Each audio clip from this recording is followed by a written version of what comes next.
Hey guys, this is Pat and Heidi from Rain Country, and we have been blessed with a request for a collaboration with Danny and Wanda down there at Deep South Homestead, and also with Liz Zorab over there in the UK.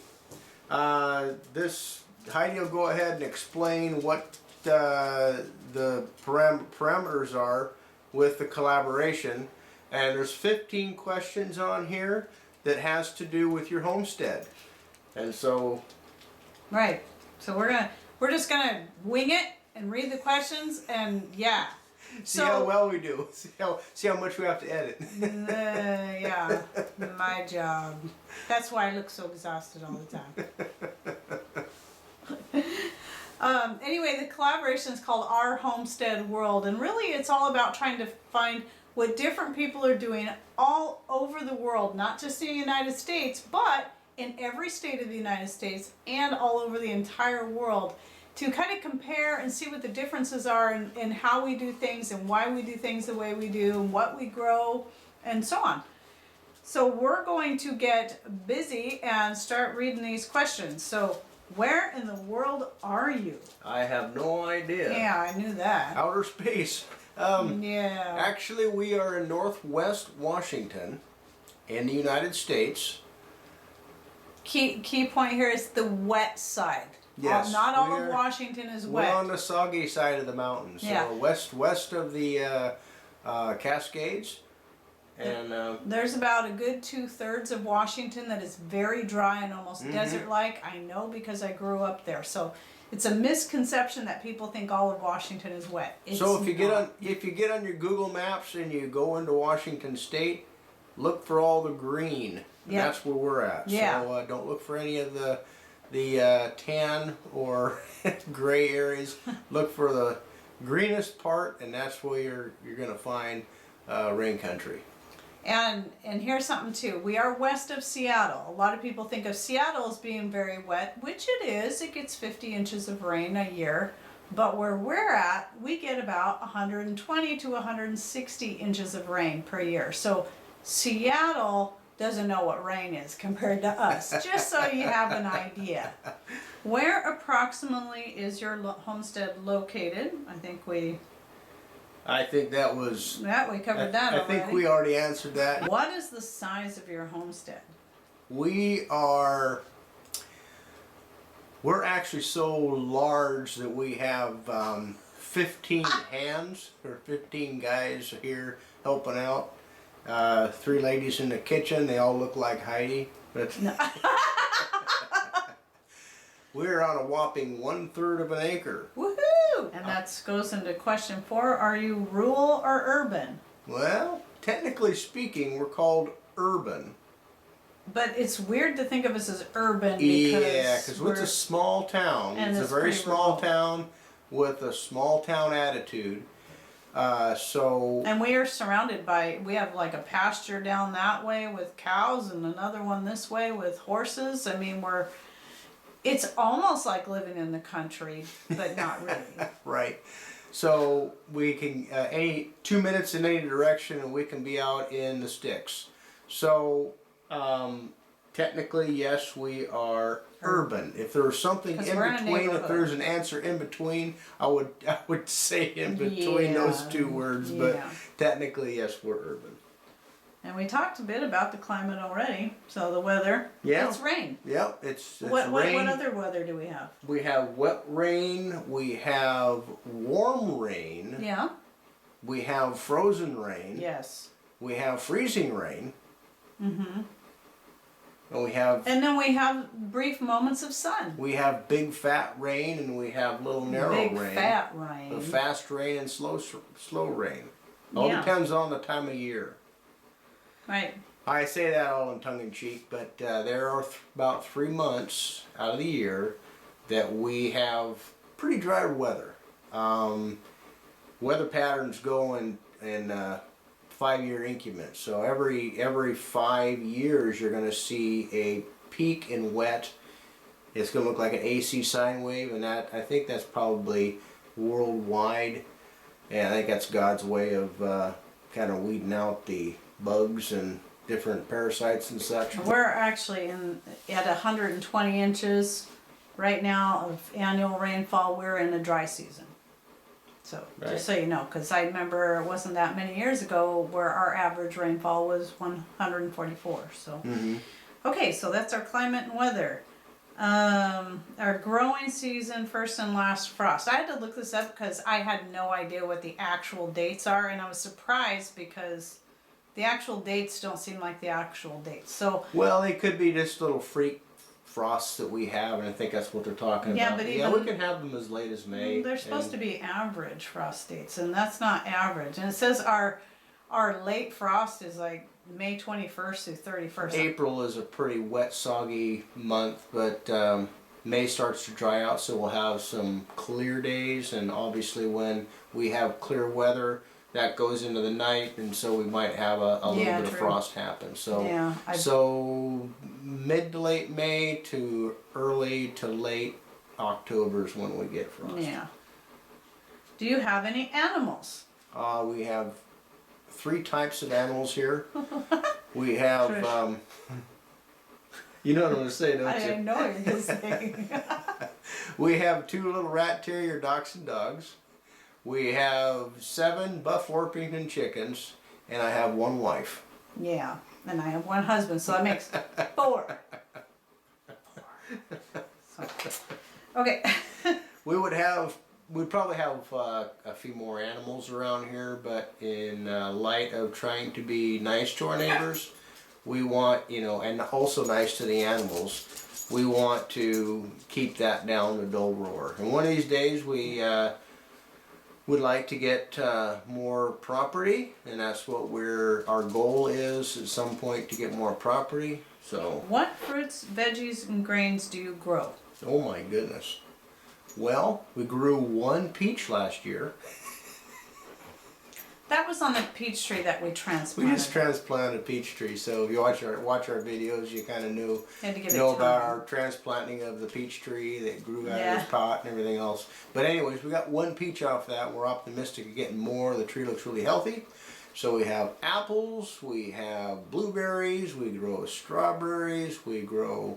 Potatoes We go. Did she mention potatoes? and beans. And we beans did great with and beans and peas. and all kinds of different herbs. Yeah, herbs are a biggie around here. Herbs, both culinary and medicinal, which actually is silly to say because all culinary herbs are actually medicinal too. So, and we'll be talking about that in future videos. What are some other? You grow mints and different things too. Yeah, We grow grapes. grapes do very well here. I was actually surprised. I thought always assumed grapes were more of a dry climate kind of fruit, but if you saw in the fall, we did a grape harvest, kind of a spur of the moment video because we got out there and started harvesting. And I'll go ahead and link to that video right up here because it's surprising on our little 3rd acre, which you got to understand is taken up with 24 square feet of house and how many square feet of shop? 1,200. And then various other little outbuildings, well, the chicken coop. Yeah, and, the chicken coop's probably 12 by 8. and we and have a then good sized parking area too, which was Right. nice when I was teaching classes. But so there was a time where the shop is, the parking area, the chicken coop, and all that kind of stuff. That was all yard at one time, and that would, if I had all that yard, I could grow so much more food. But you take all that yard and it's about half of what it once was when this house was built. And that's what I have to grow in. Yeah, we got. Oh yeah, and decks, we got decks and taking up different space things. We too. got pretty big decks, and then also we have 1 yard that's basically set aside for firewood processing yeah. right now. So Yeah, the side yard. we get pretty creative our on firewood. like our solar and different things like that we have set up. It's not optimal the way we have that set up. There's several reasons why I have it set up that way. We really have to, on a small 1/3 of an acre, we have to be creative on how we place things. Right. Like with your, we grow squash and we grow pumpkin and cucumbers and all these things, and all those squash and different things, as you all know, take up a lot of real estate when you're going to grow those things, and they'll shade out all your other vegetables. So we're growing up instead of out. We try to maximize our sunlight in those particular areas, growing on the north side a lot of those crops that need some height on them. So we get creative on our planting. Right. And squash is a pretty good crop to grow here. So even though we have a short growing season and all that, and we get a lot of rain, there are plenty of fruits and vegetables that grow really good here. Berries love it here. We also have raspberries. I have a whole section on the other side of the house that I never think to show because it's totally separate from the rest of the garden, but that's where we grow our raspberries. And yeah, we have raspberries. Blueberries are all in pots on our deck. And we get more than enough blueberries. I think I have a whole bunch of blueberries from 2016. I don't even think I've dug into those ones yet. And then I have 2017 blueberries to go through. And so come 2018, I'm gonna be, several years ahead. We seem to stay several years ahead on the blueberries. We also forage. We do real well on blackberries here. 15 gallons last year. 15 gallons last year, and there's all kinds of blackberries to be had. Yeah, around blackberries here. are considered a noxious weed around here because they're so invasive, but they are some of the best blackberries. The worst ones, the ones that are most invasive and the ones that are most painful to pick because they have the biggest thorns, they're also the tastiest ones. So, we grin and bear it when we're picking those blackberries. Yeah, we have Himalayan and we have evergreen berries. And then there's the wild Himalayan blackberries.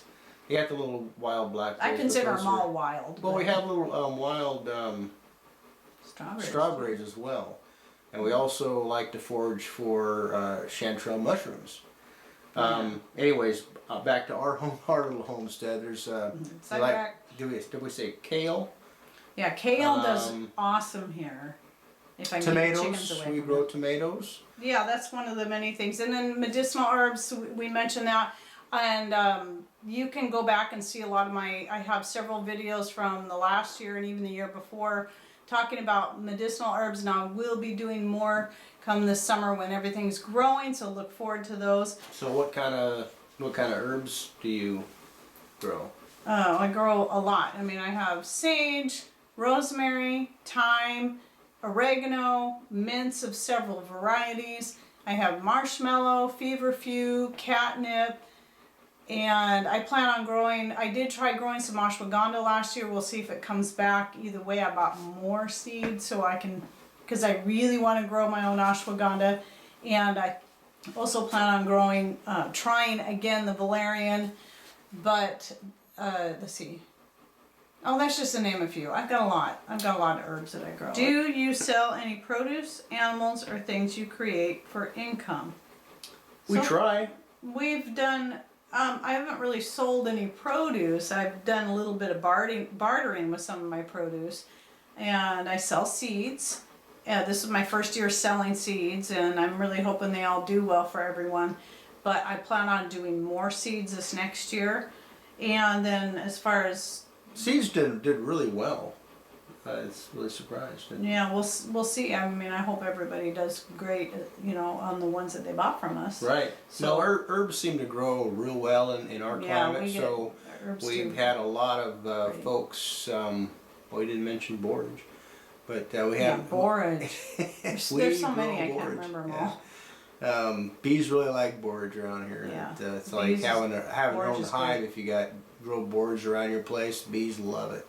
Anyway, what was I saying? We're talking about things that we produce. And oh. So what about like other things? Things you create. I hand crochet a lot of various different things, from dolls to wearable things. Shawls, hats, gloves, and sweaters. Skirts are the big thing. I make aprons and sell those too, but the patchwork skirts. Now, to give you an idea of what she sells, you can go to our Etsy store. Oh yeah, check out our Etsy store. And then he makes a lot of wood products and sells those. The noodle boards and sock darners and crochet hooks and everything. We've talked about that in some other videos, but yeah. So we use our skills and the things that we And we try to barter and be self-sustainable that way. Yeah. So that's, Yeah.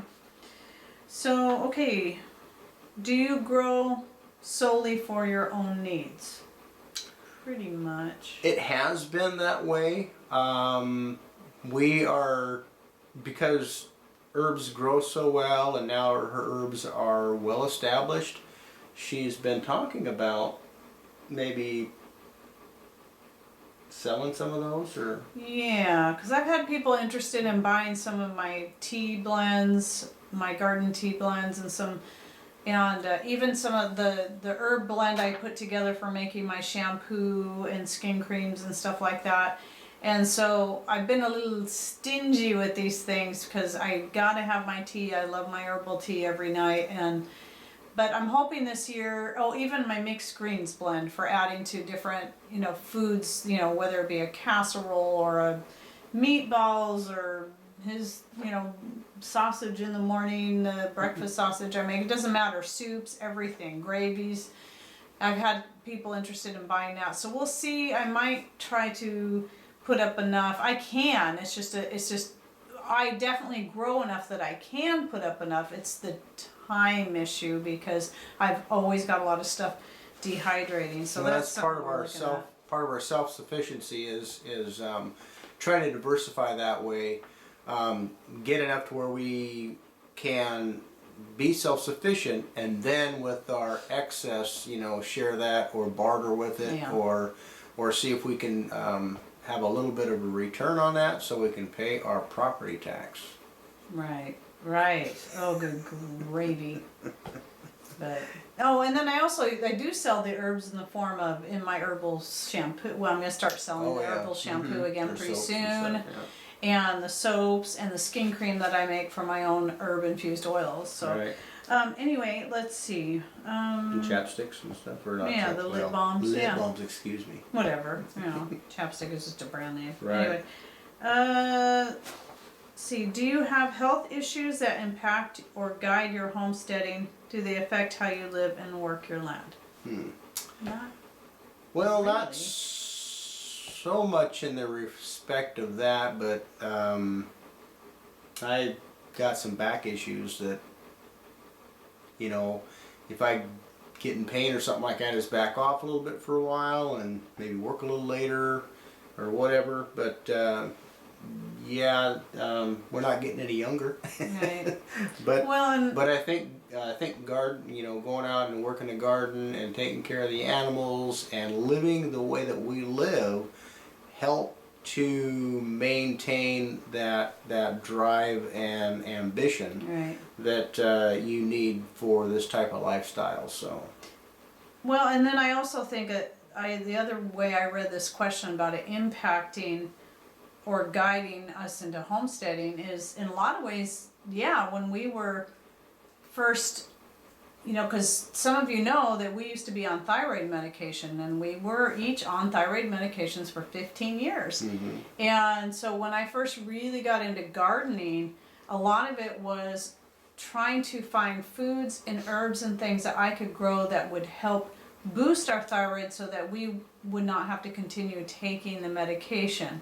And then, of course, I've learned a lot since, and I talk about the Farmer Free, and we did a video on thinking the way you look at health. There isn't just like a one herb that cures all. It's a matter of looking at all your food as medicine and just and your whole lifestyle. The water that you drink and the air that you breathe and all of it, so that we can be healthy. So yes, initially there was some of that really guided us, but also not just for that, but also looking at down the road. What if, we always have aches and pains of different varieties, and so being able to grow herbs that can help with pain and inflammation and stomach problems, or help us get over colds and flus quicker, or prevent us getting colds and flus, which we never really Right. did. And the way we look at health and what we put into our bodies is much like a vehicle. Okay, when you go to the store, you want to fill up your vehicle because it's needing fuel to run. You're not going to put water in there. You're not going to put garbage in there. You're not going to put sugar in your tank.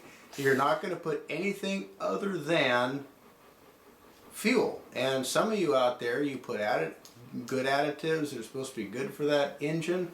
You put some of you might put the high octane super unleaded into your rig. The body's no different. You put junk into your body, you're going to get a bad reaction over time.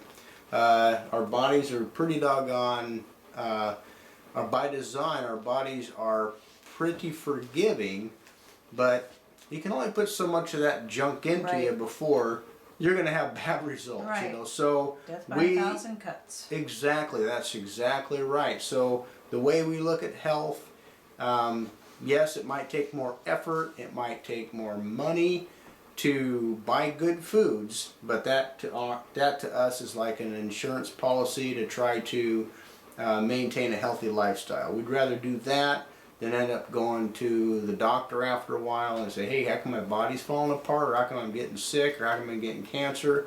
We try to maintain a healthy lifestyle by the foods that we ingest. Right. And how long have you been homesteading? Oh my goodness. That's kind of a trick question. That is a trick question. We had to answer that in another video, and I don't remember what we said. Because we sort of eased into it a little bit at a time. I kind of grew up. I wouldn't call it, we didn't call it homesteading growing up. We called it living. We grew all of our own food. I remember throwing dirt clods at my sisters out in the garden, because I hated green beans. I like them now, but I always used to have. Good. Anyway, I digress. But anyway, as a young boy, I was brought up with that lifestyle of homesteading and self-sufficiency. But we, kind of get out of that a little bit. But it never really left me. Heidi's always had the desire to do that. So she's always kind of practiced that. But when did we really start to get serious about homesteading? I guess when we got real serious about it was maybe 6 years ago, maybe. Mm-hmm. But we were already, had the greenhouse. We were already growing tomatoes and peppers and a few different things. We were, always kind of into being a little more self-sufficient and making things for ourselves and fixing things for ourselves. That's always been kind of a part of who we are. Yeah, but as far as turning that dream into a reality was about 5 or 6 years ago. We started really being proactive on, we kind of started preparing more than, and saving up food stores and different things like that. Then we got, and that's where a lot of people start out. They start out,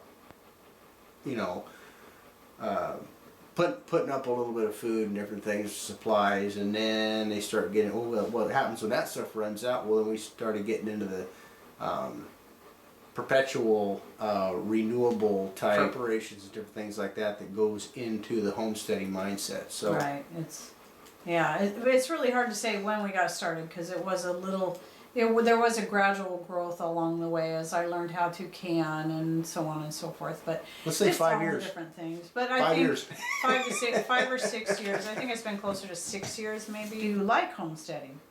Which question's that, Mom? The 14th one. Oh, do you like homesteading? We love homesteading. We do, most of the time. A lot of folks could get in front of the camera and say, hey, we love homesteading. But when you shut the camera off, there are times when you just take a deep breath and say, wow, I got to go do this, I got to go do that. But you know what? We would not go back to the other way of doing things. Heidi is busy all the time. Yeah. Especially with this YouTube channel. Between YouTube and sewing skirt orders, and then just trying to keep up on the chores and all the things I make from scratch. And our Etsy store, I'm constantly busy. Right, but we enjoy being creative. We enjoy sharing the things that we know with y'all, and then you guys sharing with us in the comments and learning from other YouTube channels like Danny and Wanda and Liz. We're all kind of doing this together. It's not really, you get back out on Google Earth and you look at this little old tiny thing we call a planet. It's not that big. But the YouTube platform makes us a tight-knit community. So if you guys are on this video and you're watching this video and you're just coming in, check out some of these other channels that get involved with this collaboration. Well, I wanted to add one more thing before we go to the last question, and that is, about the do you like homesteading? And though, yes, we do like it, we love it, and we never want to go backwards, I don't want anyone to ever think that this is the absolute perfect lifestyle. Because I don't care what you do, what your job is, what you choose to do with your life, there's always going to be hard times, there's always going to be days you feel like throwing in the towel. And anyone who portrays himself otherwise is not being fully honest.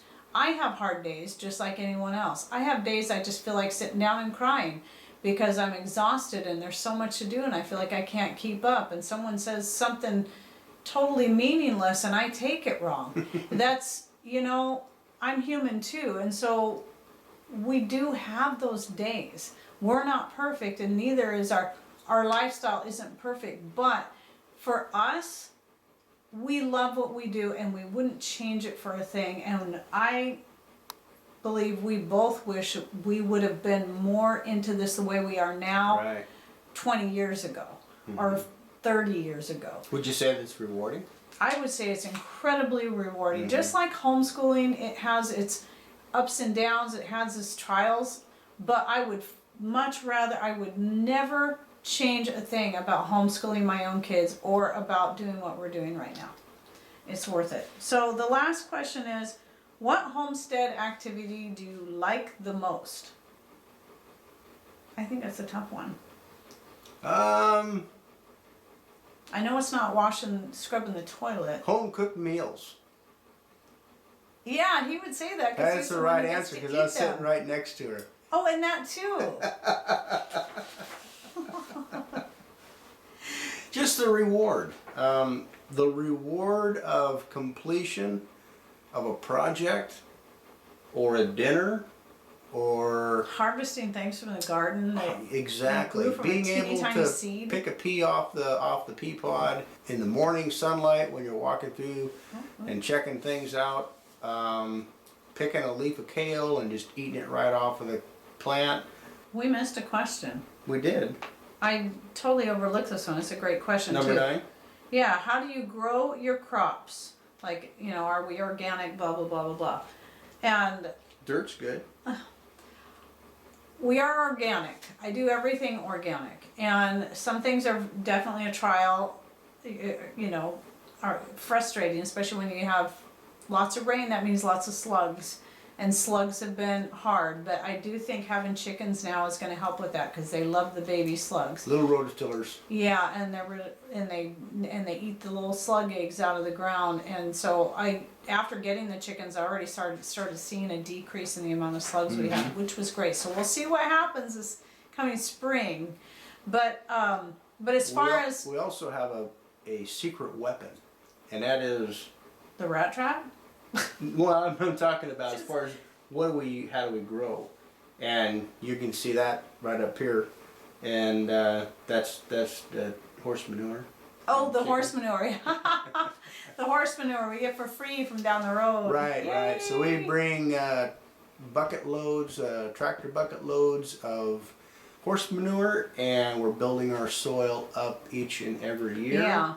So there's all these names, like people have Back to Eden, and they have permaculture, and they have this, and they have that. And I've looked at, I wouldn't say all of those, because I keep hearing of new ones, and I don't know what they are. All I know is what I do. I'm not a master gardener. I don't have any kind of certificate or degree. I just look at the way things grow. I look at the way things grow in nature, and then I look at my garden and see how things are doing, and kind of I just do it. I have just sort of a combination that people might consider something like sort of Back to Eden, but maybe sort of permaculture and companion gardening and all that kind of stuff. I do a little bit of it all. And so I grow my herbs all right out in the garden with my vegetables. I mix things up, though I do have key locations for certain things like the beans and the peas and stuff because you know they need stuff to climb on. I do try to keep the onions and garlic away from the beans as much as possible. I've also grown onions and beans in the same pot and they both did great, even though they're not supposed to do well together. And I even have a video on that. I don't let certain rules Right. I mean, I'll follow those to a degree, but sometimes I will still experiment outside those rules and see, well, maybe this will work for me. And sometimes it does, but sometimes it doesn't. Would it be safe to say that the garden is like a big school? It is. Yeah. It absolutely is. We're continuously educating ourselves and sharing that with you guys in case that might be something that might be applicable to your area. But another thing that I do is there's only certain weeds quote unquote, that I keep out of the garden. I try to keep out of the garden, and that is I don't till, but I do dig up the buttercup when it tries to move in, because that's the one thing here that is very invasive, that it has no medicinal properties. It's just a bane to the garden. But dandelions, I leave those unless they get too abundant and are taking up too much space, because dandelions are good for the plants around them. Mm-hmm. Their leaves shade the soil and keep it from drying out. Their long tap roots take nutrients down to the roots, and a lot of people think, oh, it's a dandelion, it has to come out. Well, then on top of the fact that the dandelion itself is food in itself, the root, the whole entire plant, and it's got so many great medicinal properties. I have a few on dandelions, and I have one that I did. It'll be coming up on just about a year where I was digging dandelions out of the garden, because it's really best to dig your root things up in the fall, but around here by the time it's ready for them to dig up and everything else is done, it's just too wet, so it's easiest for me to dig them up in the spring. But you're going to get your most medicinal properties in the fall. But anyway, so I did last spring, and I will be digging up some more dandelion root this spring, and it just comes up out of the ground really easy that time of year for me too. So if you watch that video, you'll see me pull out some pretty long dandelion roots out of the ground. Just they comes grow right well out. here, Love and it. they asked. I got a special request from a viewer that asked if we sold dandelion. A couple people have asked if we sell dandelion seeds, so I'll be saving some. We'll be doing that this next fall, or actually this summer maybe, when we start getting dandelions coming in. So So I think that's about it, because I do want to talk more in other videos. I'll talk more about gardening. So be watching for those, and you can see how we do things. We'll be talking more about my chickens and different things like that and what we do. So this was just basically a quick, well, not a quick, but a Q&A as part of the collaboration. And if you're new to our channel, this is the first time you've seen us, know that we have videos on a lot of this stuff already out there. And if you like what you see, go ahead and hit that subscribe button and check out some of our other stuff. I do have playlists. You can also do a search for any particular thing. We have a lot of how-tos, make your own cleaning products and beauty products and all kinds of stuff. Thanks for watching. take care. And God bless.